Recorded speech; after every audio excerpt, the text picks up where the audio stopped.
Oh, isn't this Mr. Edwin? I wonder if you're here for a competition, or are you here to get a few more guards? Looking behind them, they saw the group of 3 people coming their way. From what Jack could tell, just like them, they were just arriving at the arena. It seemed that they had used the other entrance that provided privacy from the public eye. Jack knew that most of people who came to such an event and were quite sneaky were sure to be malicious. They obviously must have done something and were trying to hide from the victims. But he couldn't rule out the fact that they might as well not enjoy publicity. But he simply could say that this guy was in the first category considering his sinister-looking face as well as his statement. Edwin looked at the man that had spoken. He was wearing a blue shirt and black trousers. He could be said to be quite casually dressed, but the heavy golden chains around his neck made him look like a gangster.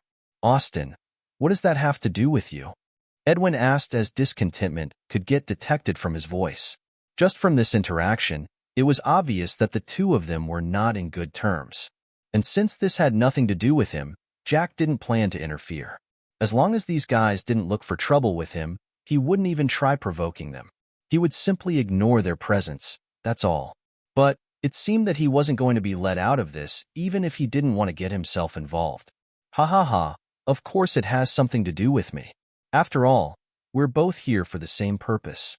So, we'll have to compete for the best of the fighters here. As Austin said these words, he stole a glance at Jack, who was standing behind Edwin, and asked, "What about that brat behind you? Are you planning on hiring him? I can see that he has a good figure. He seems fit enough." Jack, on the other hand, frowned the moment that he heard these words. Currently, he was wearing a white suit. Wasn't this enough to tell that guy that he had some kind of status? Furthermore, it could already be seen that although he was standing behind Edwin at this moment, it was simply because he didn't know this place. Otherwise, how could he walk behind someone that could be a lackey to him in the near future? At this moment, Jack decided to label this guy as a brainless man. So, he decided to ignore the provocation once again. After all, it wasn't too late to not get involved in the conflict between the two of them. "Austin, is your brain filled with *T or something?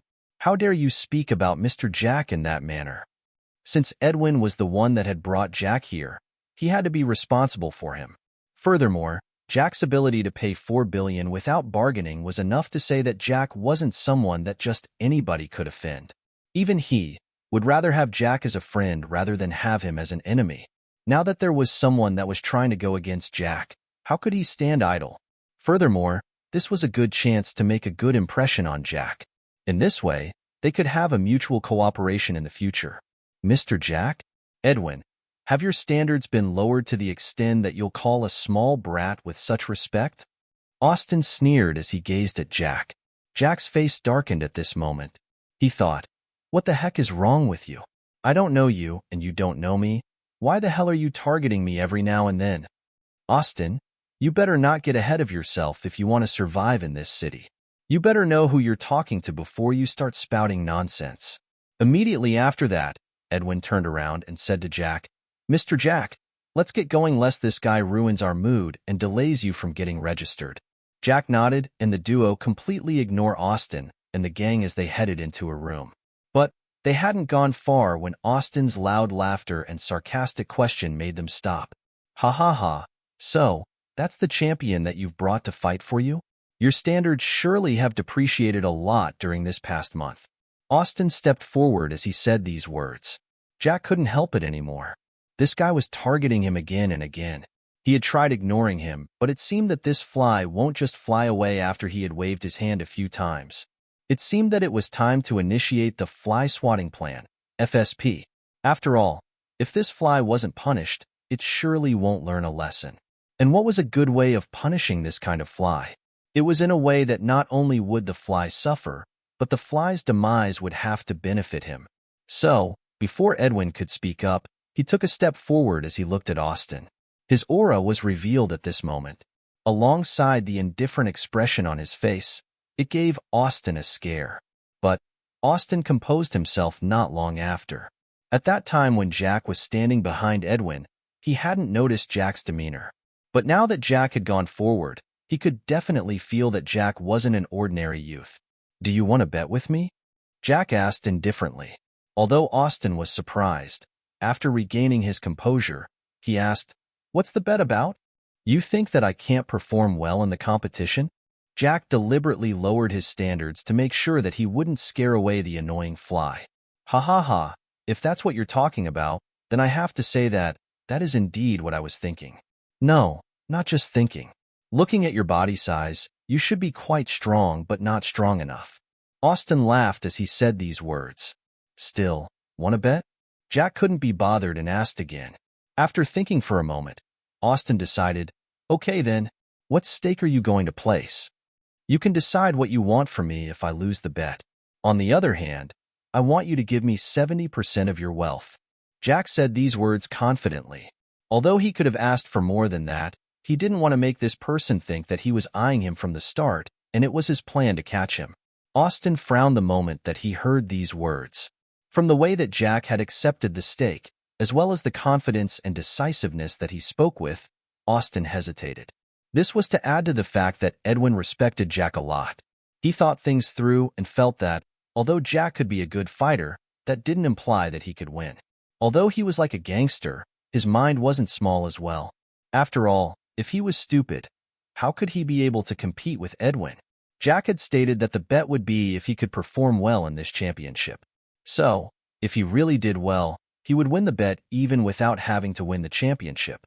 In this way, he, Austin, would lose out. So, Austin decided to change the bet. "Let's bet on this.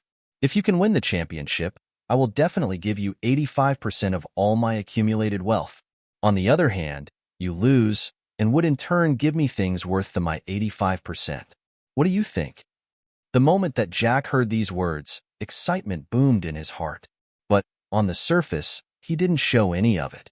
In fact, he showed uncertainty. Upon seeing this, Austin was pleased with his bright and fast mind. "Austin, won't the bet be in your favor from the start? You'll have the best odds from the very beginning." Edwin chimed in at this moment. Austin frowned.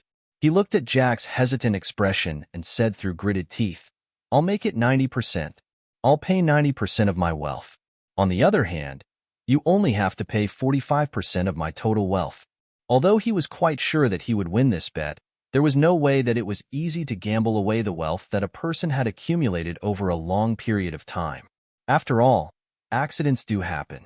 After seeing that Jack seemed not to be budging, black lines began forming on Austin's forehead as he glared at Jack and asked, "Is that not enough?" Upon noticing that the fly had reached the limit of how much benefits it could spit out, Jack decided to finally seal the deal. "Okay then, let's have it like that." Austin smiled triumphantly. Edwin, on the other hand, was surprised. But at the same time, he decided not to interfere as this was Jack's decision. From the way that he had known Jack when they were chatting, he knew that Jack wasn't a careless person. Maybe he had abilities or confidence. Maybe he had a plan. Edwin didn't know but decided to wait and see. "I don't want you to go back on your words. Let's get in there and make the bet official," Austin stated with a smile as he led the way into the building. The corner of Jack's lips raised a little at this moment as he thought, "That's exactly what I'm afraid of about you. I don't want you to run away after I win the bet." Jack went into the room that was in charge of registration. There, Jack was registered for the competition. In that moment, Jack had seen a few more people coming to be registered for the fighting competition. Immediately after that, using the official betting platform officials present here, Jack and Austin placed their bets alongside their stakes.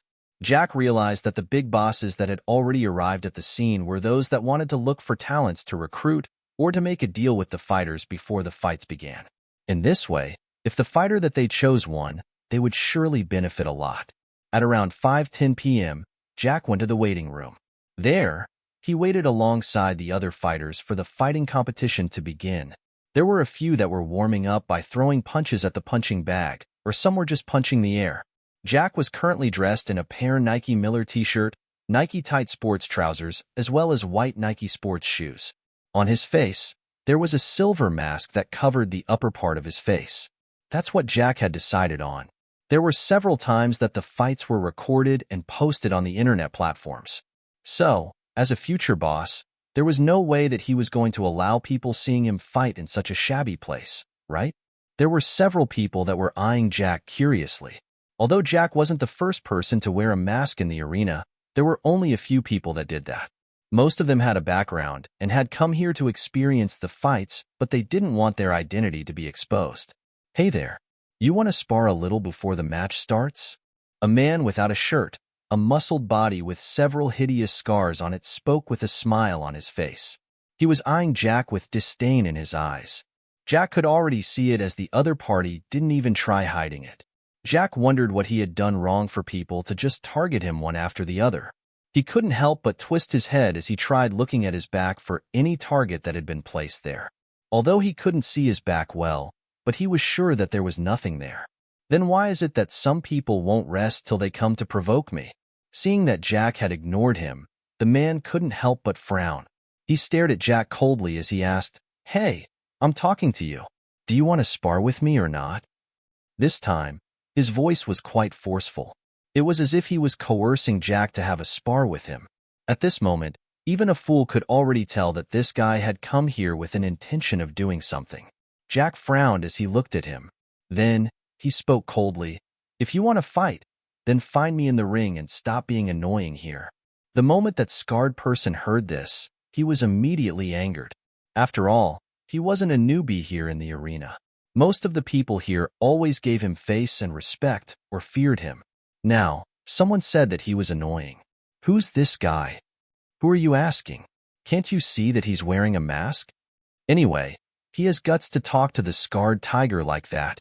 Do you think that he can defeat Scarred Tiger in the ring? What nonsense are you spouting? Although Scarred Tiger wasn't the champion last month, he reached the semifinals. So what if he reached the semifinals? It's not like he was the champion. You talk too much. But, do you think that the silver mask there has a big background? What background? If he had a good background, why is he here and not being given the special treatment like Mad Lion? Hey, Mad Lion was the champion for the past 3 months. Do you think such a person can compare to him? The conversation between several fighters fed Jack, who had sharp senses, with some pieces of information.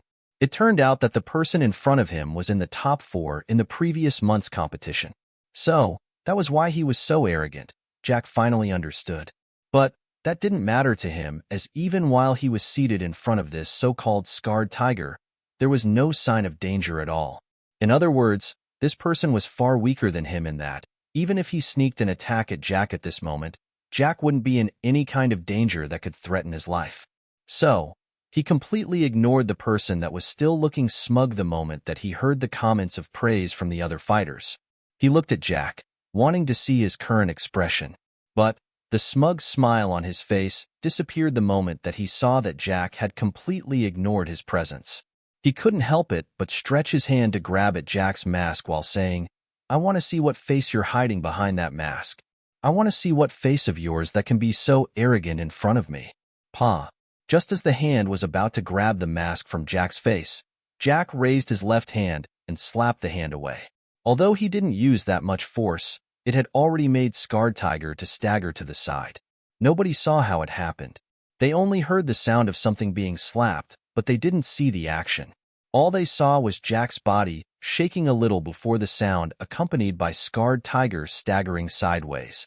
Scarred Tiger was surprised that he'd been pushed to the side that easily. He was better than the other fighters that were present here and had only seen Jack raising his hand. What followed was that he felt his hand being knocked to the side by a powerful force. He could already tell from the force and speed of the attack at this time that Jack was strong. If he wasn't serious, there was no way that he could win the fight.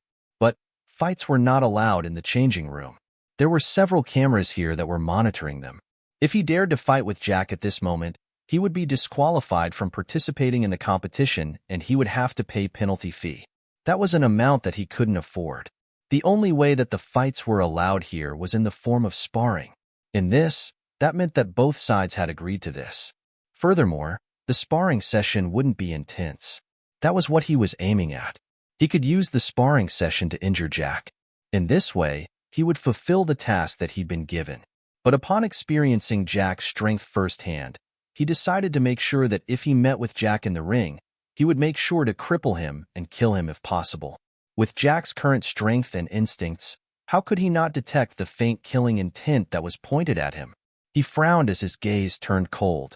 He gazed at Scarred Tiger with a frown on his face. The moment that Scarred Tiger saw this, his heart skipped a beat. That was not only due to the surprise of the fact that Jack had detected his malicious intentions, but to the gaze that Jack had given him. This gaze made him feel a chill running down his spine. He felt the temperatures around the two of them freezing, but surprisingly, sweat began appearing on his forehead and back. It was only after Jack had retracted his gaze that Scarred Tiger regained himself. He looked at Jack and decided to make sure that he could kill Jack in the ring if they met. He snorted as he left. "Humph. Let's meet in the ring then." Jack completely ignored him and decided to wait till the moment that the championship was going to begin. The other fighters on the side could already see that Jack had fallen out with Scarred Tiger. They didn't know if they had to admire Jack for his courage or pity him for his stupidity. Scarred Tiger wasn't someone simple. He was someone with a strong backing. But he himself was cruel to the opponents and himself. In the ring, he sometimes would let his opponents to attack him as he counterattacked with more force. The scars on his body were from the gang fights. After all, he was currently a member of one of the gangster groups in the city, the Wilds Gang. Ladies and gentlemen, welcome to July's UA's UC. For those of you who are here for the first time, I will elaborate it to you. UA stands for Where You Are, Ultimate Arena. As for UC, that stands for the Ultimate Championship. At around 5:30, a man in a uniform that looked like that of a referee's went on the arena. The arena where the fights took place was as big as a basketball court. It was just that it was a square and not rectangular. It was raised by about a meter from the ground. It was currently well lit by the lights that came from the ceilings of the underground arena. The whole arena was a circle. Around the arena, there were seats that formed a major segment. The seats were arranged just like how they would be in a stadium. The area that the minor segment was, there was a room that had glass windows. These were the special glass windows that allowed people inside to look outside, but not vice versa. This was where the big bosses sat as they watched the matches. The room was just above the changing room of the fighters, and the only path that led to and from the ring was located below the VIP room. Tonight, we have a total of 182 fighters that have signed up for the fight. We're going to start the preliminaries a few minutes earlier than always due to a special request from one of the big bosses.